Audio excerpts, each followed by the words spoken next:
Perhaps it's a question you've wrestled with. Is your salvation really for keeps? How can you be certain that you're truly and permanently saved? John MacArthur answers those crucial questions in the study, The Grip of God, next on Grace to You.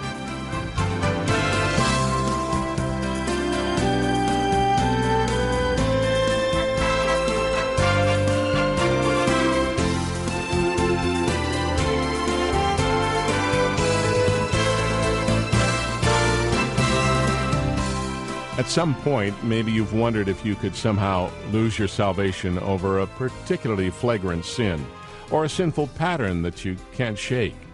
But you don't want to wrestle with that frightening thought forever.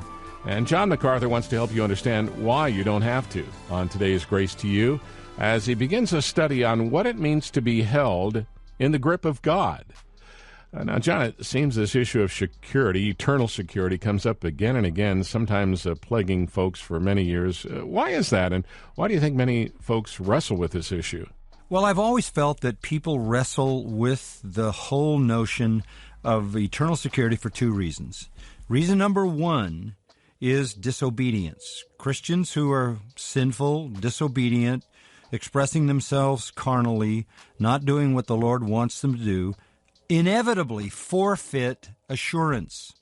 They don't forfeit salvation, but they do forfeit assurance. Assurance of your salvation is a gift that comes from the Holy Spirit to an obedient believer. So there are people who question the security of salvation simply because they personally struggle with it because they're not obedient believers. Secondly, people struggle with this truth because they're poorly taught. Look, there is a whole segment of the evangelical church that denies the doctrine of eternal security, that thinks you're only saved as long as you can keep yourself saved. They want to say you're saved by grace, but at the same time, they think you keep your salvation by your works and your faithfulness and your effort. Bad theology leads to doubting the security of the believer. We want to help eliminate these reasons, and we're going to start by looking at the theology of security in Romans chapter 8. We're calling this series The Grip of God, the grip of God. And Jesus even uses that kind of language in John 10 when he says that he holds us in his hand and in the Father's hand, and it's impossible to remove us. Romans 8 is a study of the eternal security of the believer. It is a powerful, really it is a dead-end argument from which there is no exit. It is so comprehensive. We're going to explore how suffering and struggling and sin literally cannot overpower eternal salvation. We're going to build some momentum as we go, and by the final crescendo, you're going to have a deep appreciation for the eternality of your salvation. Don't miss a day of the grip of God. It's been said, if you can lose your salvation, you will. So it's vital that you know just how permanent your salvation is. If you've turned to Christ in faith, can you then turn away? Find out now as John MacArthur heads to the book of Romans, chapter 8, to begin today's study, The Grip of God. Romans 8, 28, 29, and 30. Let me read those three verses for you.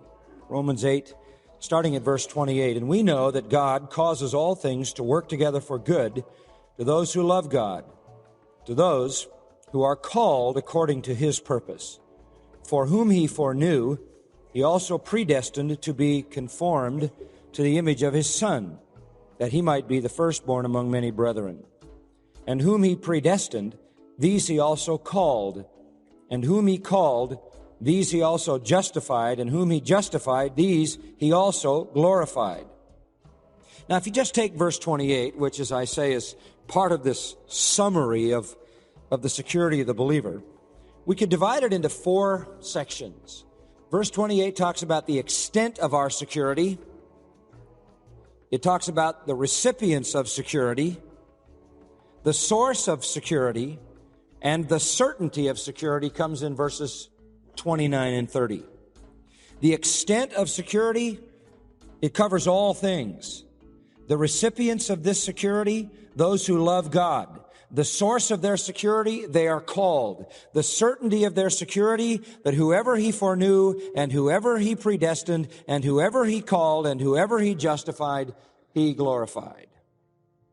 So we see the extent, the recipients, the source, and the certainty of security. If anybody ever asks you where in the Bible it tells them about being eternally secure, this is where you go first and foremost.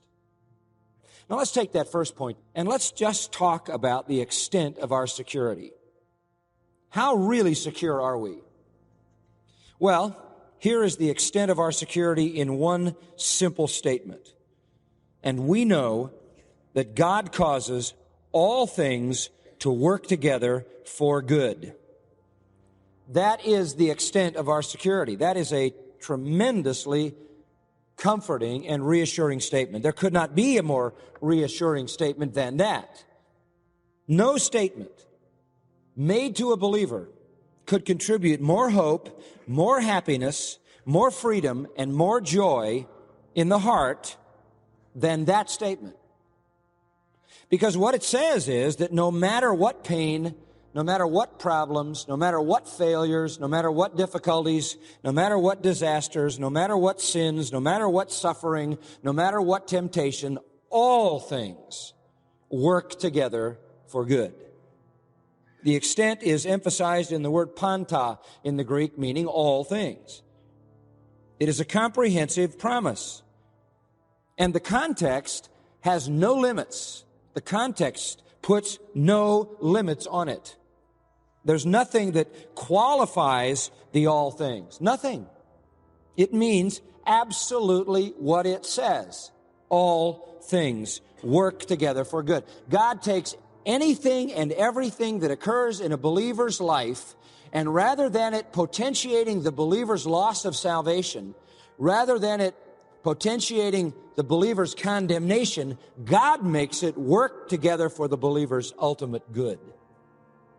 This is the greatest promise that we can have in this life.